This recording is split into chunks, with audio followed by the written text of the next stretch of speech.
ETF index mutual funds నేర్చుకుని stock మార్కెట్లో రాణించాలనుకుంటున్నారా? వెంటనే ఈ నెంబర్కి కాల్ చేయండి. నమస్తే రమగారు. నమస్తే జయ. రమగారు, మనకి పోలి పాడ్యం ఉంది. ఈ పాడ్యం యొక్క విశిష్టత ఏంటి? మార్గశిర శుద్ధ పాడ్యమి విశేషమైన రోజు. ఈ రోజున మనం ఏం చేస్తాము, ఈ నెల రోజులు కార్తీక మాసం పూర్తి చేసాము. నెల రోజుల కార్తీక మాసము శరదృతువు. అమావాస్య వెళ్ళగానే హేమంత ఋతువు ప్రారంభం అవుతుంది. హేమంతంలో మంచు, ఇప్పటికే మంచు మొదలైపోతుంది. నీకు కార్తీకం చివరికే బాగా పొగ మంచు వచ్చేస్తుంది. పూర్వకాలంలో వీట్లలో ఈ కార్తీక మాసం అంటే ఇంట్లో స్నానం చేసే వాళ్ళు ఎవరు ఉండేవాళ్ళు కాదు. కార్తీకము విధానంగా చేసుకోవాలి అంటే నదికి వెళ్ళాలి. అప్పుడు ఈ పంపులు, ఈ ఓవర్ హెడ్ ట్యాంకులు ఏవి ఆనాడు? అందరూ నదీ స్నానానికి వెళ్ళేవాళ్ళు. ఈ నదీ స్నానం చేసి నది దగ్గర గట్టు మీద దీపాలు పెట్టుకుని పూజ చేసుకునేవాళ్ళు. సంకల్పం చెప్పుకుని నదీ స్నానం చేసేవాళ్ళు. తర్వాత నదికి సమీపంలో ఏదైనా దేవాలయం ఉంటే దేవాలయంలో దీపారాధన చేసుకోవటం, లేదా నది ఒడ్డునే దీపారాధన చేసి ఓ పండో ఫలమో పట్టుకెళ్ళి నివేదన చేసి కార్తీక స్నానం అయ్యింది అనిపించుకుని ఇళ్ళకి వచ్చేవాళ్ళు. హేమంతం మొదలు పెట్టంగానే ఇంకా మంచు దట్టం, ఒక్క రోజులో తేడా వచ్చేస్తుంది. అవును. అయితే ఈ రోజున ఏం చేసేవాళ్ళు, ఈ మన నీళ్లలో దీపాలు విడిచిపెట్టేవాళ్ళు.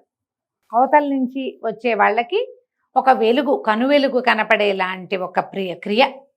ఇక దీపారాధనలు లేవు. బయట ఆరు బయట దీపారాధనకి రావటం, ఆరు బయట స్నానానికి రావటం లేనే లేదు. దీంతో ఎండు. అమావాస్య నాడు పూజలు ముగించుకుని పాడ్యమి నాడు ఈ దారి దీపాలు, నీటి దీపాలని వదిలిపెట్టి నమస్కారం చేసుకునేవాళ్ళు. అరటి దొప్పల్లో కొద్దిగా చిన్న గుండు ఇవి చేసి ఒత్తులు, ఆవునేతితో తడిపిన ఒత్తుల్ని పెట్టి వెలిగించి నీటిలో దండం పెట్టి పసుపు కుంకుమ పువ్వులు అలంకారం చేసి కార్తీక దామోదర ప్రీత్యర్థము చిట్ట చివరి దీపాలు ఇవని నీటిలో వదిలిపెట్టేవాళ్ళు. ఈ ఒక్క నెల తప్ప, కార్తీకం తప్ప అసలు బయట దీపారాధనకి వెళ్ళేనేది ఏ సందర్భము మనకు కనపడదు. ఇది ఒక్కటే, ఈ ఒక్క నెలే కదా. అయితే ఏమైందట, ఈ పూర్వం ఈ ఇట్లా పూజలు చేసుకునే కాలంలో ఒక చాకలి కుటుంబంలో ఒక 5గురు మగ పిల్లలు ఉండేవాళ్ళు, రజకులు. 5గురు పిల్లలు ఉంటే ఆ అత్తగారికి, ఆవిడకి చాలా డంబంగా గ్రాండ్గా పూజ చేయటము, గొప్పగా మేము పూజ చేస్తాం, స్నానం చేస్తామని చెప్పుకోవటము, అలాంటి భావాలు ఉండేవి. అయితే వాళ్ళకి 5వ అబ్బాయి కూడా పెళ్లి చేశారు, ఆఖరి అబ్బాయి కూడా పెళ్ళయింది. 4 కోడళ్ళు అత్తగారితో కొంచెం తానా తందానా అనేవాళ్ళు. ఆఖరి కోడలుగా వచ్చినటువంటి పోలాలు, అమ్మాయి పేరు పోలి, పోలమ్మ పోలాలు అనేవాళ్ళు. ఈ పోలి ఇంకా భక్తురాలు. అది చాలా భక్తి శ్రద్ధలతోటి దైవనామస్మరణ చేసుకుంటూ పూజ చేసేది, కొంచెంతలు ఎత్తకుండా పనిచేసేది, మహావినయంతో భక్తితో ప్రవర్తించేది. ఈ అత్తగారి డంబాచారానికి, దీని వినయానికి, చిన్నపిల్ల వినయానికి కాంబినేషన్ బాగా కుదిరేది కాదు. ఆవిడ నేను అది చేస్తా ఇది చేస్తా అంటే పిల్ల అది చేసేసేది. మాటల పోగులు వేరే ఉంటాయి, క్రియాశీలకత్వం వేరే ఉంటుంది ఎప్పుడూను. అయితే ఈవిడికి కోడలి పూజ, దాని శ్రద్ధ ఒళ్ళు మండేది. ఏమిటి దీని గొప్ప అనిపించేది. అందుకని కోడలికి ఆ గొప్ప ఎక్కించనివ్వకూడదని ఆ అమ్మాయికి పూజ చేసుకునే అవకాశం ఆవిడ ఇచ్చేది కాదు. ఇంతలో కార్తీక మాసం వచ్చింది. కార్తీక మాసం వస్తే అత్తగారు పెద్ద కోడళ్ళని 4గురిని తనతో పాటు కార్తీక స్నానాన్ని తీసుకెళ్ళేది. అత్తగారు మహాభక్తురాళ్ళని నమ్మేవాళ్ళు పెద్ద కోడళ్ళు.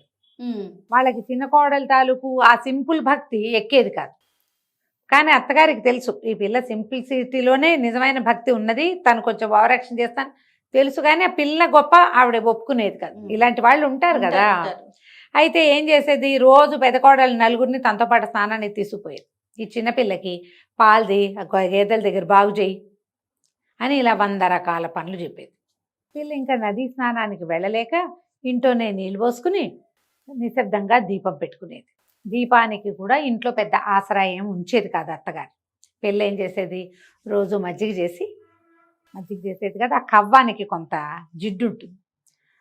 పెరట్లో ఉన్న పత్తి చెట్టు నుంచి కొద్దిగా పత్తి తీసుకుని అవి ఆ చల్లకవ్వంలో దాన్ని టైట రాపాడిస్తే కొంచెం జిడ్డు అంటుతుంది. దాన్ని వెలిగించి దీపం కనపడకుండా దాని మీద బుట్ట బోర్లించి దీపాన్ని సానుకూలంగా పెట్టుకునేది. అత్తగారు వచ్చేసరికి దీపం వెళ్ళిపోయేది కూడా. దీపం పెట్టిందని పెద్దగా ఎవరికీ తెలియదు. తనకు దేవుడికి తెలిస్తే చాలు, జనాలు చూడటం ఎందుకు మన దీపాలు. ఇప్పుడు మనం ఎట్లా అయ్యాం, మనం ఏం చేస్తున్నామో ప్రపంచం అంతా చూడాలి. ప్రపంచం కోసమే, ప్రపంచం కాదు, మనం లేవు, దేవుడు అసలు లేడు. అసలు మిగిలిందంతా ప్రపంచమే. అవునండి. వాళ్ళకి చూపించాలి, వీళ్ళకి చూపించాలి, నేను ఇట్లా చేశాను, నాకు అంత బాగా వచ్చు, నాకు అదేమిటో వచ్చు. అసలు విషయాన్ని వదిలేస్తున్నాం. ఏంటేంటో కొత్త వింతలు, కొత్త పోకడలు, పూజా విధానంలో కూడా ఎన్ని తీసుకొచ్చేసారు ఎన్నో రమ్మగారు. ఎన్నో ఎన్నో పద్ధతులు. అవునండి. అంతే, ప్రపంచం కోసమే చేస్తాం. ఈ అమ్మాయికి ప్రపంచ పూజ లేదు, దైవ పూజ మాత్రమే ఉంది. నెల గడిచింది. నెల గడిచేసరికి చివరికి అమావాస్య నాడు వచ్చింది. అమావాస్య తెల్లవారితే పోలిపాడ్యమి. అందరూ స్నానాలకు వెళ్ళిపోయారు. నది ఒడ్డున దీపాలు వదిలిపెట్టారు. నదిలో దీపం మరి దీపాలు వదిలిపెట్టాలని క్రియ ఉందిగా.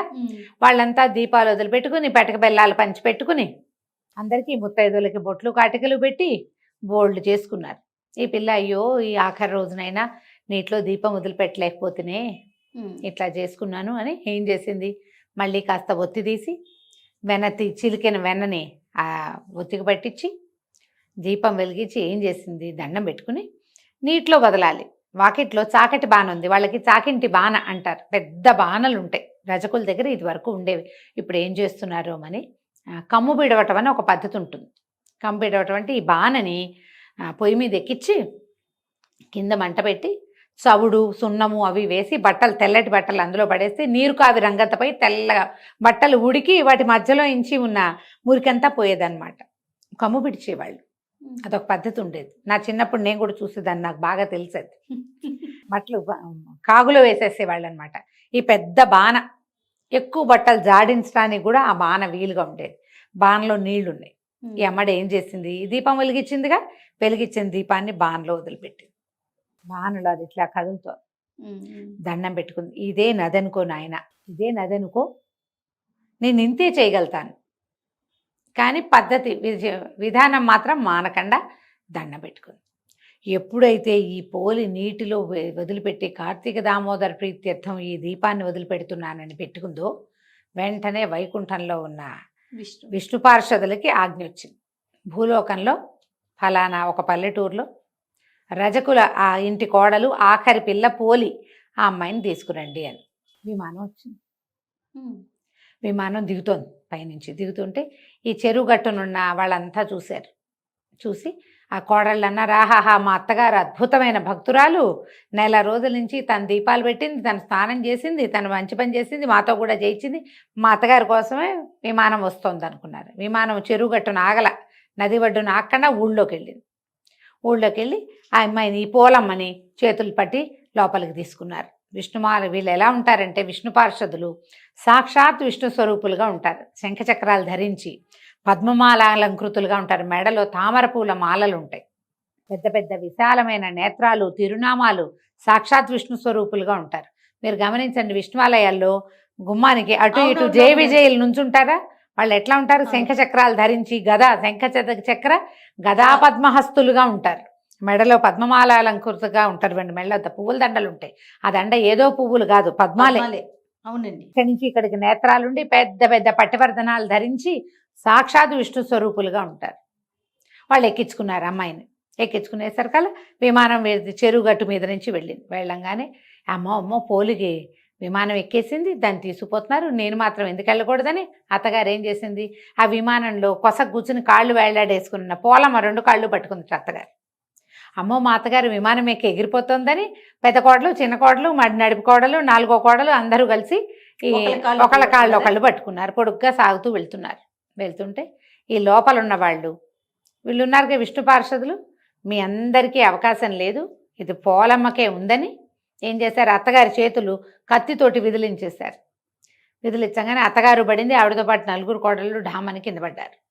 పోలమ్మని స్వర్గారోహణ చేయించేశారు. ఆ అమ్మాయి మాత్రం విష్ణులోకాలకి వెళ్ళిపోయింది. సశరీరంగా పోలాలకి ఇది లభించింది. ఈ పోలి స్వర్గారోహణ స్వర్గారోహణ అని చెప్పుకుంటాం, కానీ వైకుంఠానికి వెళ్ళింది అమ్మాయి. ఈ కథ చెప్పుకుని దీంతోటే మనం కార్తీక మాసం నెల రోజులు చేసింది పూర్తవుతుంది. నీటిలో దీపం వదిలిపెట్టాలి. ప్రవహించే నీటిలో వదిలిపెట్టగలిగే అదృష్టవంతులు ఎవరైనా ఉంటే హాయిగా చేయండి ఆ పని. మనలాగా సిటీల్లో ఉన్న వాళ్ళు అలాంటివి చేయలేం కదా. అందుకని ఒక టబ్బులో నీళ్ళు వదిలిపెట్టి ఆ నీటిని కదిపి ఆ దీపం నడిచేలాగా చేసినా కూడా మంచిదే. అవకాశం ఉంటే అట్లా చేసుకోవాలి. మొన్న కృష్ణానదిలో స్నానం చేసి నేను అక్కడ మాత్రం దీపం విడిచిపెట్టి వచ్చాను. అవకాశం కుదిరింది, వెళ్ళాను. ఈ సంవత్సరం 2 రోజులు వరుసగా కృష్ణ స్నానం చేశాం మేము. అప్పుడు దీపం వదిలిపెట్టాను. సరే కార్తీకంలో ఎప్పుడైనా మంచిదే, చివరి ఈ పాడ్యమి నాడు చేస్తే ఇంకా మరీ ఎక్కువ విశేషం. మీ అవకాశాన్ని బట్టి చేసుకోండి. పోలిపాడ్యంతో మనకి కార్తీక మాసం వ్రతం పూర్తయినట్టు అనమాట. ఈ రోజున ఏం చేస్తాము మనము, ముత్తైదువులు ఎవరికైనా తాంబూలాలు ఇచ్చుకోవచ్చు. తెల్లవారుజామునే దీపాలు విడిచేస్తాం, రాత్రి కాదు, అవును. తెల్లవారే. పాడ్యమి తెల్లవారుతోనే దీపం విడిచిపెట్టేసేయాలి, స్నానం చేయటం. దీంతో కార్తీక స్నానాలు కూడా ఎండనమాట. పొద్దున్నే తలార స్నానం చేయటం, పూజ చేసుకోవటం, శివ పూజ రోజువారీ ఏం చేసుకుంటున్నామో, గౌరీ పూజ, శివ పూజ మనం ఏం చేసుకుంటున్నామో పూజ చేసి దీపాన్ని నీటిలో విడిచిపెట్టి, ఆ దీపాన్ని కొంచెం బెల్లం నివేదన చేసి, కాస్త ఒక అగరత్తి వెలిగించి, పసుపు కుంకుమ 2 పువ్వులు పెట్టి దండం పెట్టుకుని, పోలమ్మ వెళ్ళిరా అమ్మ క్షేమంగా అని చెప్పి ఆ దీపాన్ని నీటిలో వదిలిపెట్టేసేయాలి. ఇలాగా మనం పోలిపాడ్యమి పూజని పూర్తి చేసుకుంటాం. నమస్తే. నమస్తే.